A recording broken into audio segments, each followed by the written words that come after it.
আমাকে 10 কেজি আলু দিন। এই তোর ঝিঙেটা কত? 20 টাকা কেজি আলু। এই দেখ, এই লঙ্কা 10 টাকা সবজি। এই দাদা, আজ দাম দর আর উচ্ছে কত? তো সস্তা। হ্যাঁ, দাম সদ্য গরম পড়েছে। 10 টাকা 10 টাকা। রোজকার মতো মাঝিগাঁয়ের সন্ধ্যাবেলার বাজারটা রমরম করছে। মাছ খাবো? সবজির বাজারে ভিড় থাকলেও মাছের বাজারের চিত্রটা একটু আলাদা। রামেশ্বর জেলে মাথায় হাত দিয়ে বসে আছে। তার সামনে পড়ে আছে মাত্র অর্ধেক একটা কাতলা। মার্কেটে। ভাববেন না তার মাছগুলো সব বিক্রি হয়ে গেছে। দেখ, এই লঙ্কা ঠিক এর উল্টোটা হয়েছে। তার কাছে এইটুকু মাছই সম্বল, তাও 4 দিনের পুরনো। তবুও তার ভাগ্য অতটাও খারাপ নয়, কারণ তার কাছে অর্ধেক মাছ হলেও তো আছে।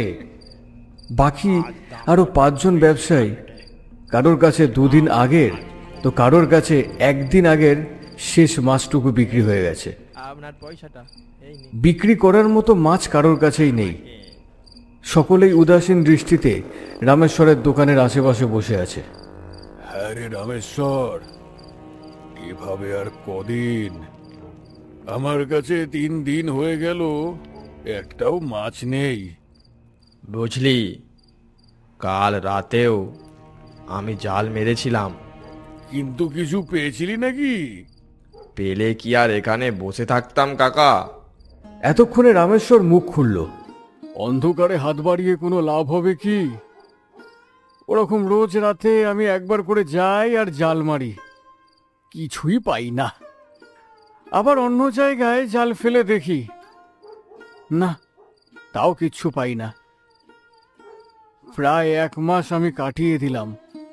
ওই 2-1টা যা পেতাম তাই দিয়ে কাজ চালিয়ে নিতাম। একটু আধটু যা পয়সা ছিল সেটা দিয়ে শহরের মহাজনের কাছ থেকে মাছ কিনে এনে এখানে বিক্রি করেছি। সে তো আমি অনেকবার গেছি রে বোকা, কত জাল মেরেছি। মহাজনের কাছ থেকে মাছ কিনতে কিনতে আমার অবস্থা একেবারে তলানিতে ঠেকেছে। এভাবে আর কদিন চলবে বলতো?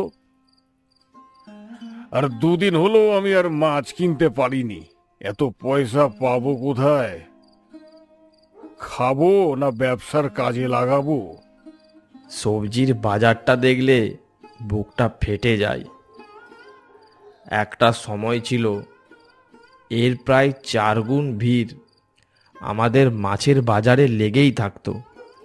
আজ গ্রামের লোকেরা এদিকে আর ফিরেও দেখে না। কেন দেখবে বলতো, কেন দেখবে? মাস 3 হয়ে গেল আমরা সেভাবে মাছের জোগানই দিতে পারছি না গ্রামের লোককে। যাদের ক্ষমতা আছে তারা নদীর ওপার থেকে মাছ কিনে এনে খায়।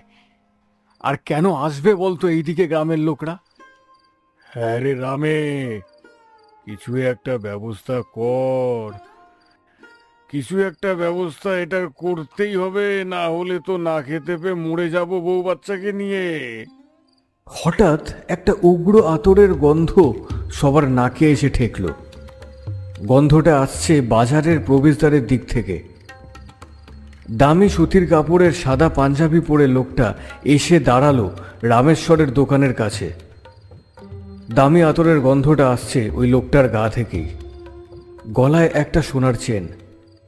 বাবু, আমার দোকানে এইটুকুই মাছ আছে, এতে আপনার হবে তো?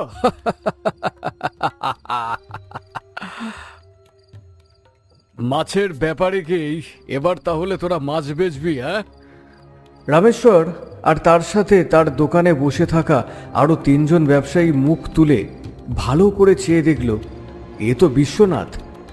সে তাদের মতোই একজন মাছের বিক্রেতা।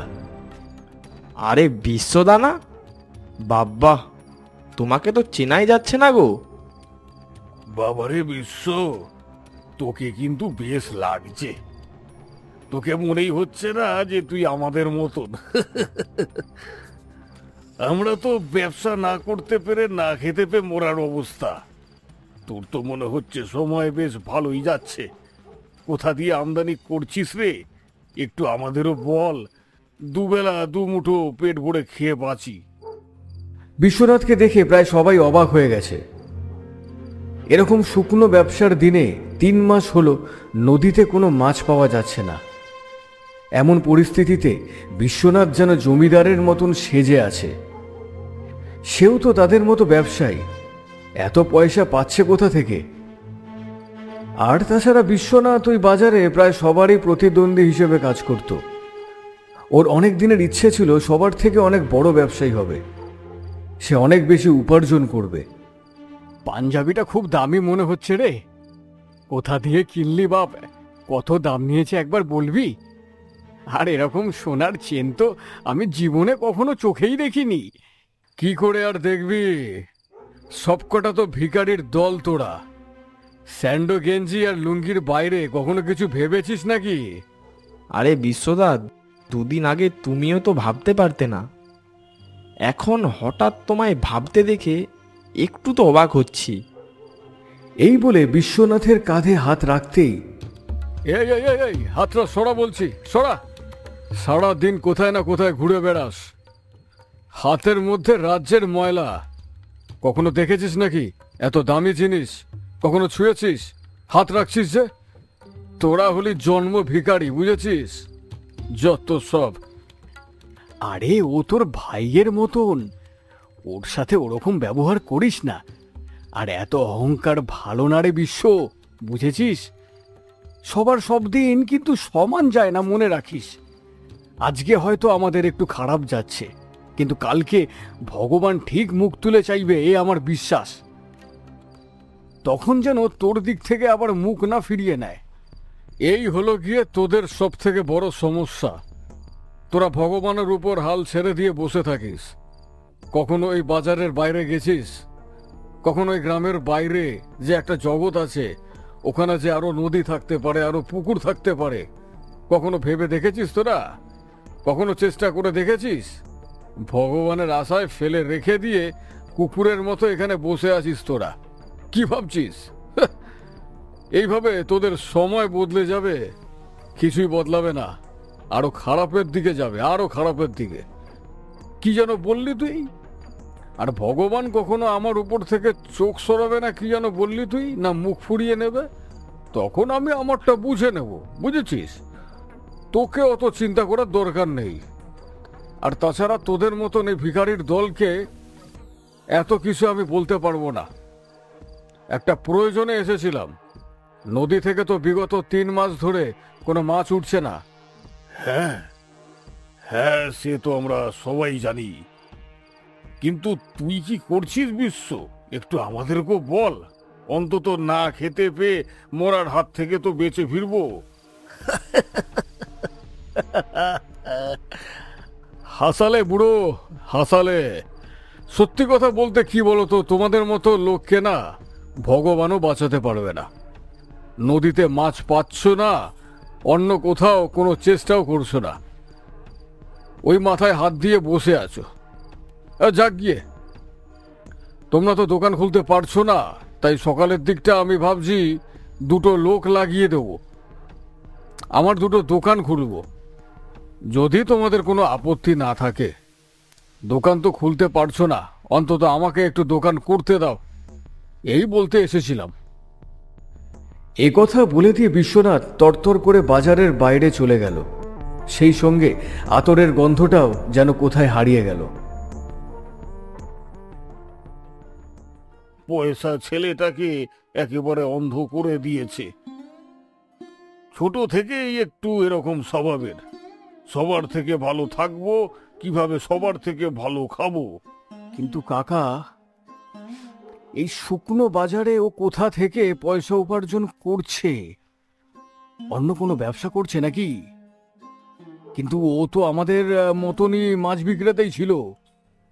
আরে আমি শুনেছি ও নাকি সকালের দিকে নদীর ধারে পাশে মাছ ধরতে যায়।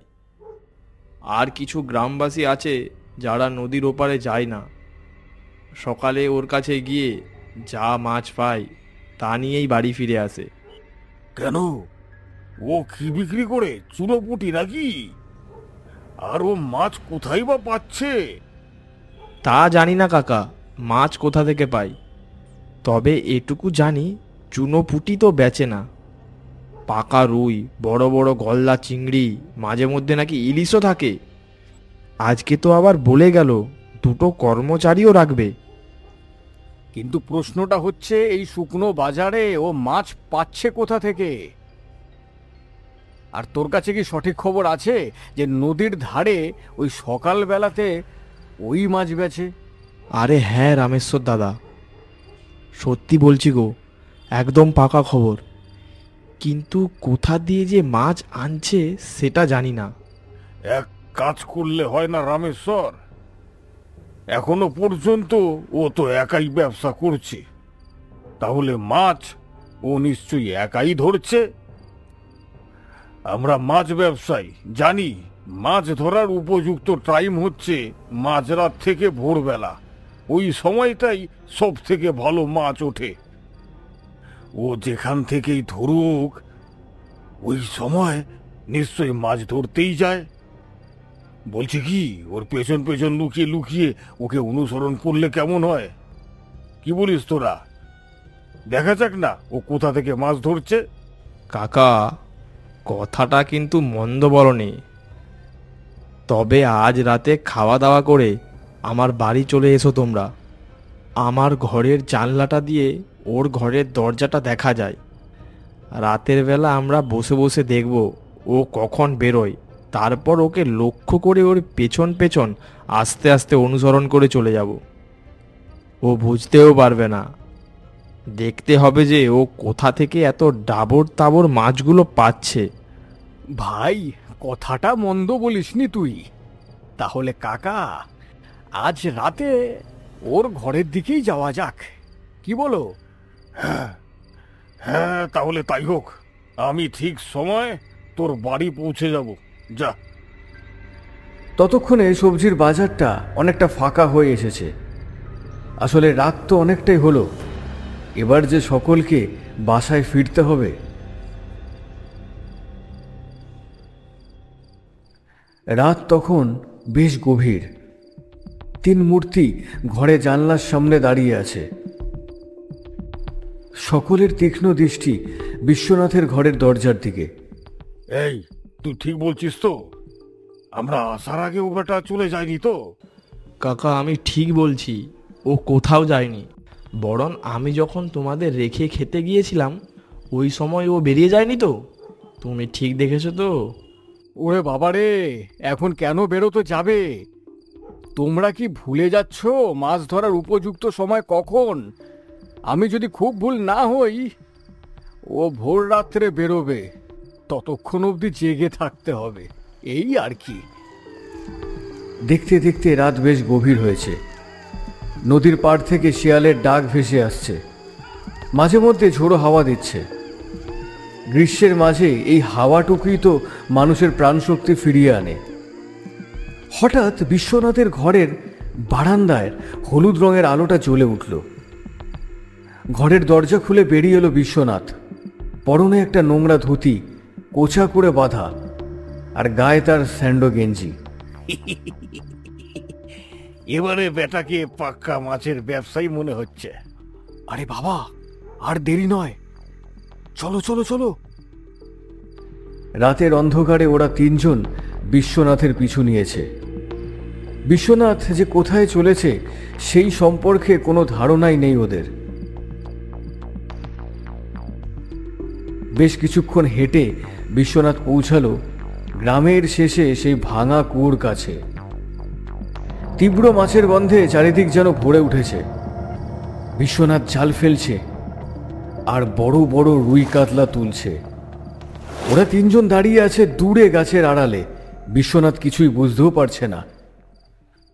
দেখো, বিশ্বনাথের কি সাহস! নিষিদ্ধ কুয়ো থেকে মাছ তুলছে।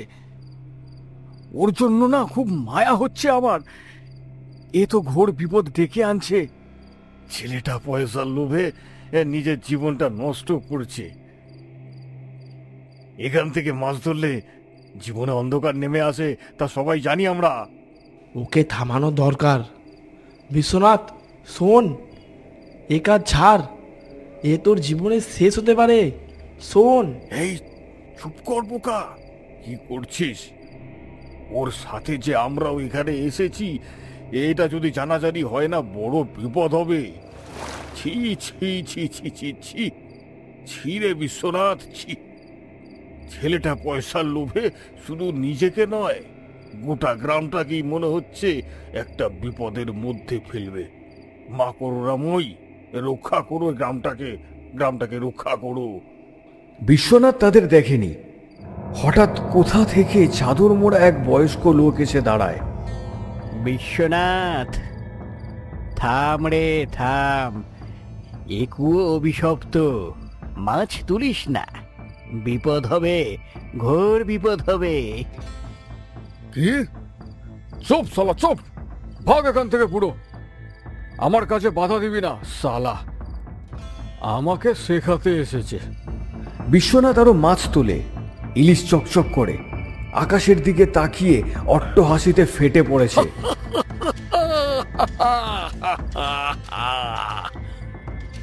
এই গ্রামের সবচেয়ে বড় লোক আমি হব, সবচেয়ে বড় লোক আমি। কে আটকায় আমায়? হ্যাঁ, কে আটকাবে দেখবো। তিনজনের মনে ভয়, কৌতূহল। রামেশ্বর মনে মনে ভাবে, গ্রামের লোকের কথাগুলো কি মিথ্যা? কই কিছু হলো না তোর?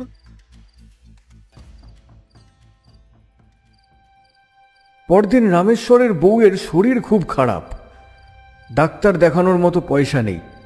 রামেশ্বর সৎ, কিন্তু বউয়ের অসুস্থতা তাকে ভাবিয়ে তুলেছে। গভীর রাতে ছেলে গোপালের পাশে শুয়ে তার মনে এক দ্বন্দ্বের সৃষ্টি হয়। যদি নিষিদ্ধ কুয়ো থেকে দুটো মাছ তুলি, বিক্রি করে বউকে বাঁচাই, শুধু একবার, এবারের মতনই, আর কখনো যাব না। সে ভাবে, এ তো তার লোভ নয়, বউয়ের জীবনের তাগিদ। অন্ধকারে তার মন সিদ্ধান্ত নেয়। সে উঠে বসে, মনে ভয় আর দৃঢ়তা। গোপাল, ওরে গোপাল, ওঠ, বাবার সঙ্গে চল, একটা কাজ আছে। কোথায় যাব বাবা? চুপ চুপ, শুধু চল। রামেশ্বর গোপালকে নিয়ে জাল কাঁধে বেরিয়ে পড়ে। বাইরে প্রবল বৃষ্টি। ভগবান, আমার এই অন্যায় ক্ষমা করো।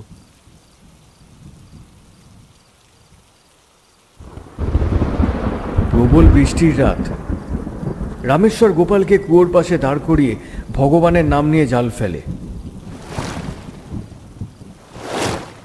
প্রথমবারে দুটো পাকা রুই উঠে আসে। হঠাৎ কুয়োর জল কালো হয়ে ওঠে। বাতাসে তীব্র গন্ধ। রামেশ্বরের বুক ধড়ফড় করছে, কিছু একটা ভুল হচ্ছে। বাবা, এটা কি হচ্ছে? আমার খুব ভয় করছে, এটা কি হচ্ছে বাবা? আচমকা কুয়ো থেকে ভেসে ওঠে এক ভয়ঙ্কর মূর্তি। পিশাচের মতো চোখ দুটো জ্বলছে, মুখ বিকৃত, গা থেকে মাছের আষ্টে গন্ধ আসছে। গোপাল ভয়ে কেঁদে ওঠে। রামেশ্বর পিছিয়ে যায়, কিন্তু পিশাচ তার গলা চেপে শূন্যে তুলে ধরে। ওই, এই মাছ আমার প্রাণ কেন্দ্র, তুই আমার প্রাণ কেড়ে নিবি? রোজ রোজ কেউ না কেউ আসবেই, আজ তোর শেষ দিন। দয়া করো আমার উপরে, দয়া করো, আমি আগে কখনো আসিনি। আমার বউ খুব অসুস্থ, দুটো মাছ তুলে বাজারে বিক্রি করে তাকে বাঁচাবো। এই মাছ বিক্রি করে আমি ডাক্তার দেখাবো তাকে, আর কখনো আসবো না, কথা দিচ্ছি। বউ সুস্থ হলে মাছ ফিরিয়ে দেবো। আমাকে ছেড়ে দাও, দয়া করো আমার উপর, আমাকে ছেড়ে দাও। আমি এখানে আসি না, আগে আসিনি। আসে শুধু ওই বিশ্বনাথ, শুধু বিশ্বনাথই আসে। পিশাচ রামেশ্বরকে ছুঁড়ে ফেলে দেয় অনতি দূরে। যা, এবারের মতো বাঁচিয়ে দিলাম, আর এখানে দেখলে খতম করে দেব। এই বিশ্বনাথ দিনের পর দিন মাছ চুরি করে, সেদিনের বুড়ো আমি ছিলাম। ওকে না করলাম, আমায় গালিগালাজ করে সরিয়ে দিল। এবার ও এলে ওর দিন শেষ। পিশাচ হঠাৎ কুয়োর অন্ধকারে কোথায় যেন মিলিয়ে যায়। রামেশ্বর আর গোপাল বৃষ্টিতে কাক ভেজা অবস্থায় ভয়ে কাঁপতে কাঁপতে বাড়ি ফিরে আসে।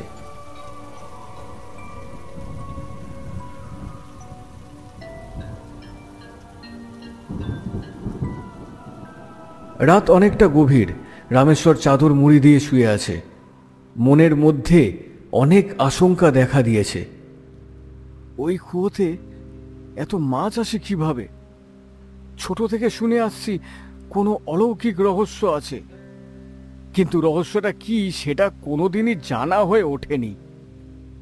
গ্রামবাসীদের মুখে অনেক কাল্পনিক ঘটনা শুনেছি ওই কুয়োটাকে ঘিরে, কিন্তু আসল সত্য জানে একমাত্র ওই কুন্তি বুড়ি। হ্যাঁ হ্যাঁ, ওই কুন্তি বুড়ি একমাত্র আসল সত্য জানে। কাল সকালে ওনার কাছেই যাব। এসব ভাবতে ভাবতে রামেশ্বর হাই তুলতে তুলতে দু চোখের পাতা এক হয়ে যায়।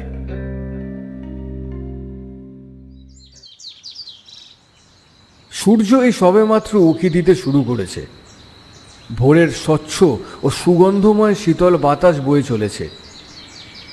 মুরগির ডাক আর পাখিদের কিচিরমিচির শব্দ ভোরের পরিবেশকে আরো সুন্দর করে তুলেছে। দিনের আলো তখনও ঠিকমতো ফোটেনি। রামেশ্বর গ্রামের রাস্তা দিয়ে হেঁটে চলেছে কুন্তি বুড়ির বাড়ির দিকে। রে রামু, যে এত ভোর ভোর যাচ্ছিস কোথায়? মাছ ধরার তো কোনো সরঞ্জাম দেখতে পাচ্ছি না, তাহলে হঠাৎ? সেরকম কিছু না, একটা ছোট্ট দরকার আছে, সেদিকেই যাচ্ছি। এখন তাড়াহুড়োর মধ্যে আছি কাকা, পরে সময় করে কথা বলবো খন, এখন যাই। আরে আরে শোন রে, আরে শোন রে বাবা, এত ডাকছি, খুব তাড়াহুড়োর মধ্যে আসিস মনে হচ্ছে। গ্রামবাসী আর কোনো কিছু বলে ওঠার আগেই রামেশ্বর তাড়াহুড়ো করে সেখান থেকে চলে গেল।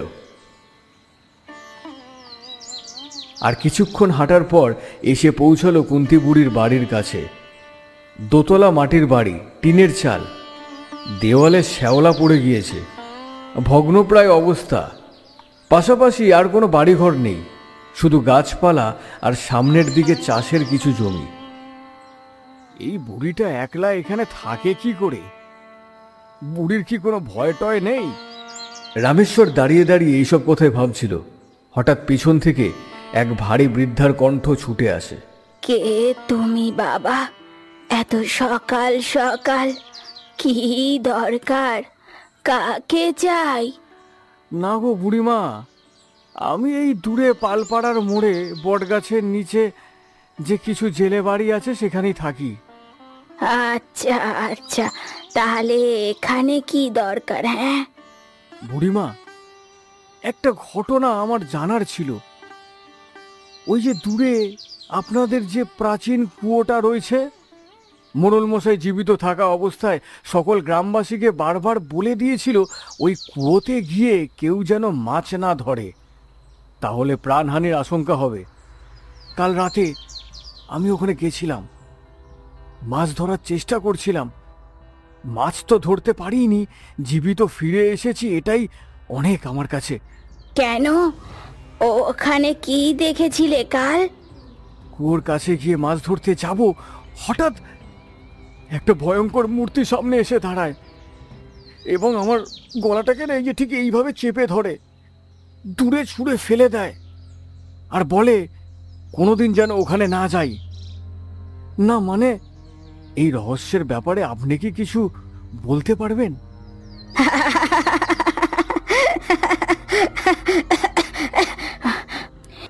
ওখানে গিয়েছিলে কেন? বারণ যখন করা আছে তারপরেও সাহস দেখিয়েছে কেন বাবা? এটার একটা গভীর ইতিহাস আছে।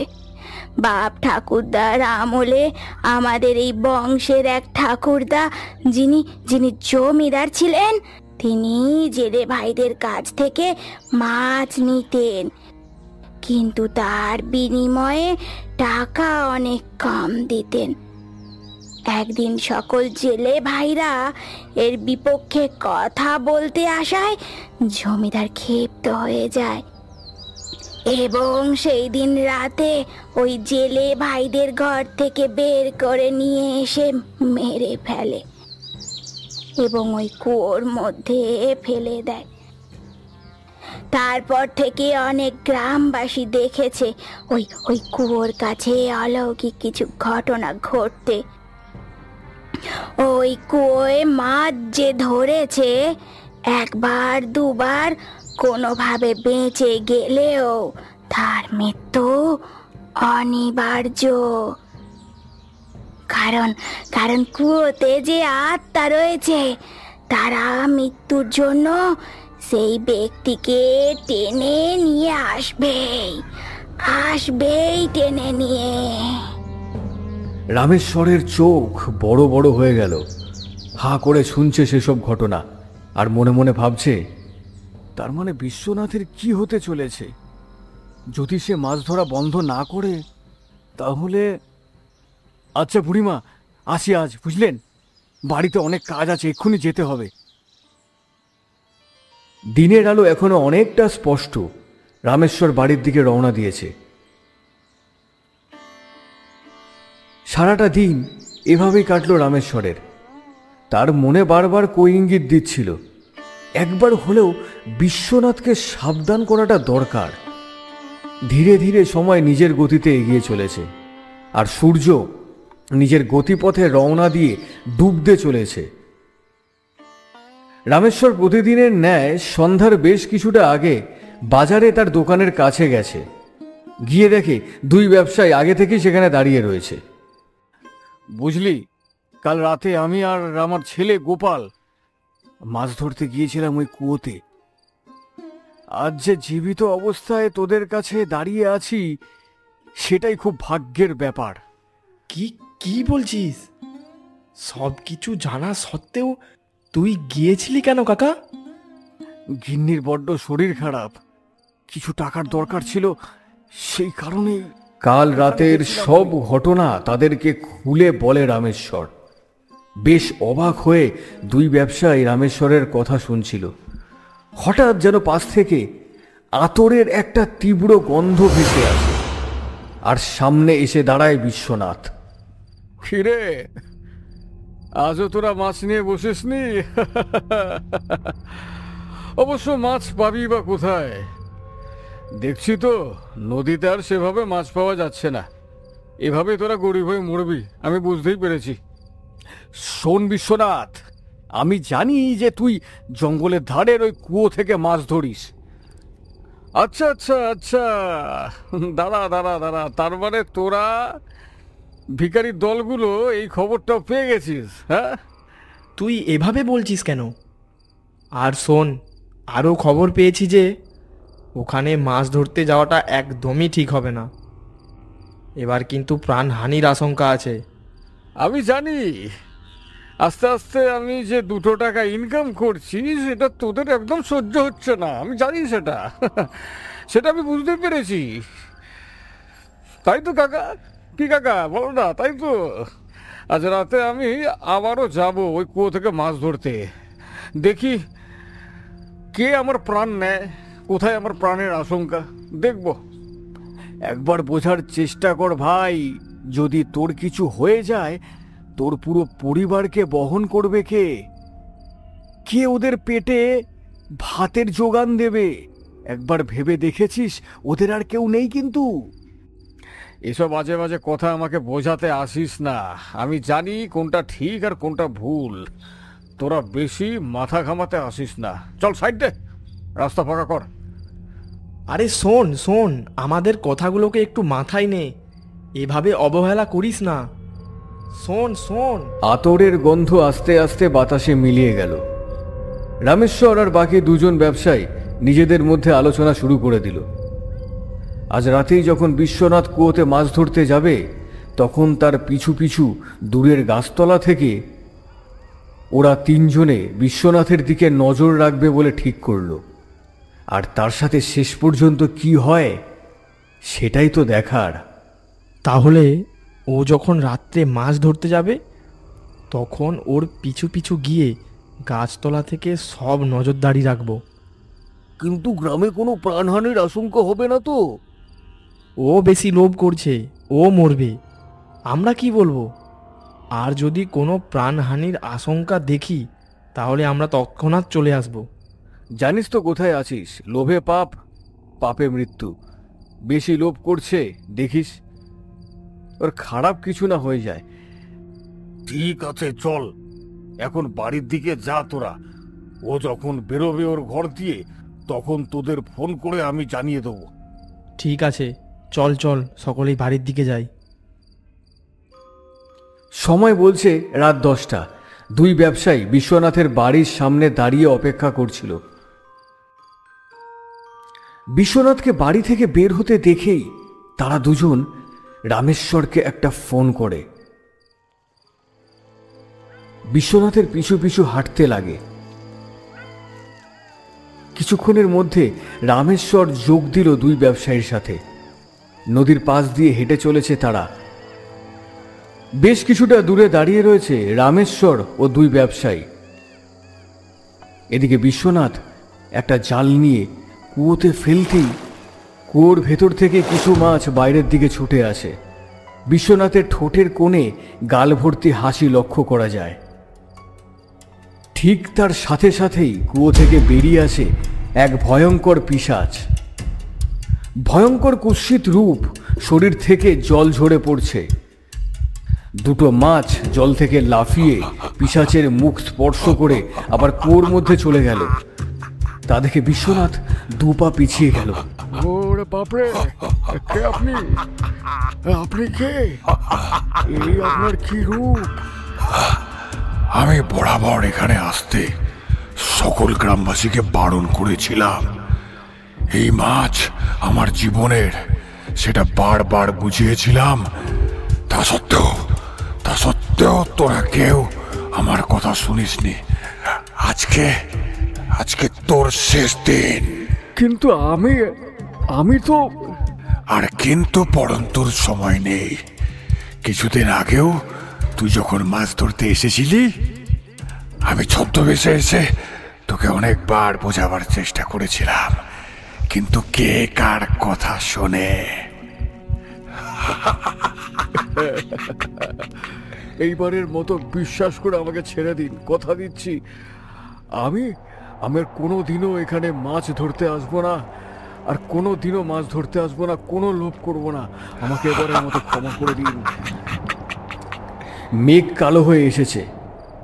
এবার যে খারাপ কিছু ঘটতে চলেছে তা আকাশের দেবতা ছোট ছোট হুঙ্কারের মাধ্যমে বুঝিয়ে দিচ্ছে। পিশাচের হাসিতে জঙ্গল যেন কেঁপে উঠেছে। দূরে দাঁড়িয়ে থাকা রামেশ্বর আর দুই ব্যবসায়ী ভয়ে রীতিমতো কাঁপতে শুরু করেছে। পালা পালা, এখানে থাকলে আর চলবে না। পালা পালা, এখানে থাকলে আমরাও মরবো। পালা রামেশ্বর, পালা পালা রামেশ্বর, পালা রে রামা, আর দাঁড়াস না, পালা। দুই মাছ বিক্রেতা ভয়ে দৌড় দিয়েছে বাড়ির দিকে, কিন্তু রামেশ্বর সে পিশাচের দিকে তাকিয়ে দাঁড়িয়ে রয়েছে। ভয়ে তার পায়ের তলার মাটি সরে গেছে। পিশাচ বিশ্বনাথের চুলের মুঠি ধরে উপরে তুলে বলল, কত মাছ লাগবে তোর? কত মাছ লাগবে? বড় লোক হওয়ার খুব শখ, তাই না? অতি লোভ করা, অতি লোভ তোর, অতি লোভ। এনে ভোগ কর এবার। বাঁচাও, বাঁচাও, আমাকে ছেড়ে যেও না, আমাকে ছেড়ে দাও। বাঁচাও, আমাকে ছেড়ে দাও, এবারের মতো আমাকে ছেড়ে দাও, আমাকে ক্ষমা করে দাও। এক ভয়ঙ্কর গর্জন করতে করতে পিশাচ বিশ্বনাথকে নিয়ে কুয়োর জলের মধ্যে ডুবে গেল। এতক্ষণ ধরে সব ঘটনা রামেশ্বর নিজের চোখে দেখার পর নিজেকে আর ধরে রাখতে পারল না। অজ্ঞান হয়ে মাটিতে লুটিয়ে পড়ল।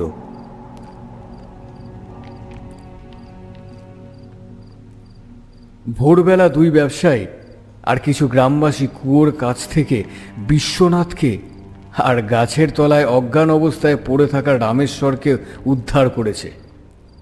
বিশ্বনাথের অবস্থা এখন প্রায় মৃত্যুর সমান, কারণ সে এখন পঙ্গু অবস্থায় শুয়ে থাকে। গোটা গায়ে তার আঁশের মতন ছোপ ছোপ দাগ হয়ে গেছে। এরপর থেকে আর কোনো গ্রামবাসী কুয়োতে মাছ ধরার সাহস করেনি।